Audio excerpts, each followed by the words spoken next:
Canto 8. I say, continuing, that long before we reached the foot of the high tower, our eyes went upwards to its summit. Because of two flamelets that we saw put there, and another from far gives signal back, so far that the eye could scarcely catch it.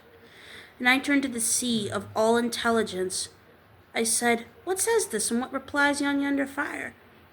"The fire? And who are they that made it?" And he to me, "Over the squalid waves already thou mayest discern what is expected, if the vapour of the fen conceal it not from thee."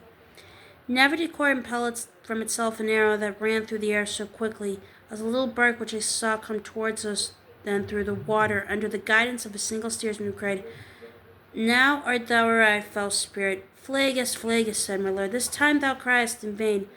Thou shalt not have us longer than while we pass the wash."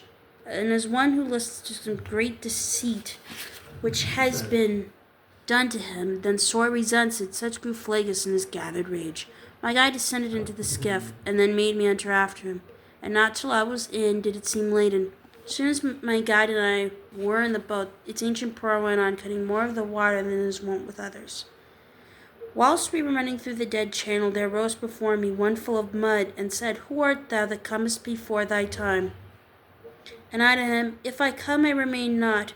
But thou, who art thou that hast become so foul?" He answered, "Thou seest that I am one who weep." And I to him, "With weeping and with sorrow, accursed spirit, remain thou, for I know thee, all filthy as thou art." Then he stretched both hands to the boat, whereat wary master thrust him off, saying, "Away there with the other dogs!" He put his arms about my neck, kissed my face, and said, "Indignant soul, blessed be she that bore thee. In your world there was an arrogant personage. Good there is none to ornament the memory of him, so is the shadow here in fury.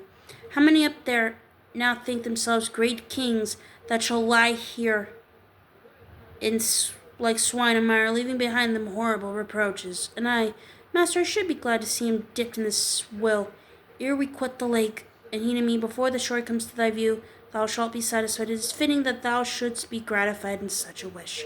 A little after this I saw the muddy people make such rending of him, even now I praise and thank God for it.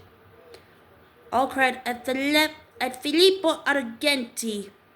The passionate Florentine spirit turned with his teeth upon himself.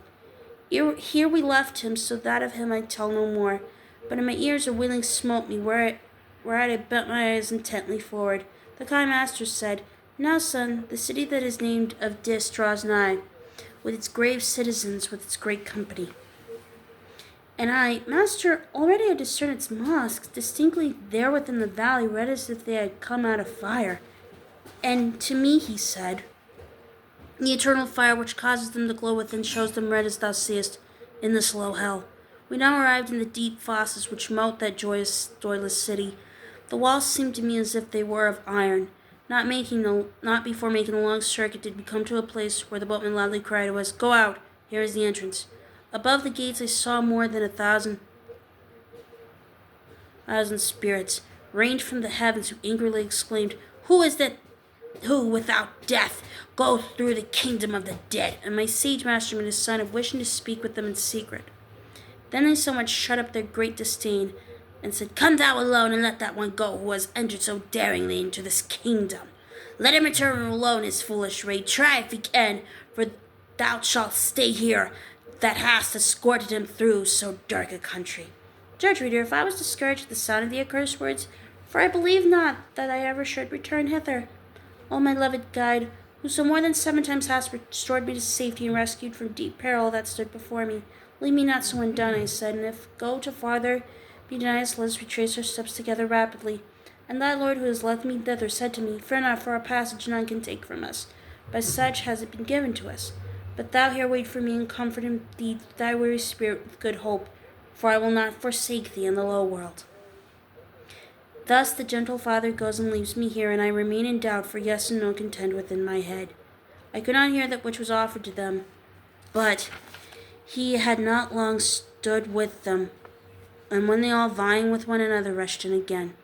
These our adversaries closed the gate on the breast of my lord, who remained without, and turned to me with slow steps.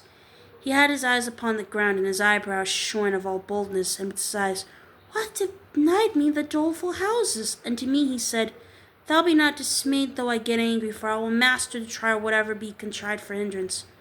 This indolence of theirs is nothing new, for they showed it once at a less secret gate, which is still found unbarred. Over it thou sawest the dead inscription already on the side of it comes down the steep, pass in circles without escort, one by whom the city shall be open to us.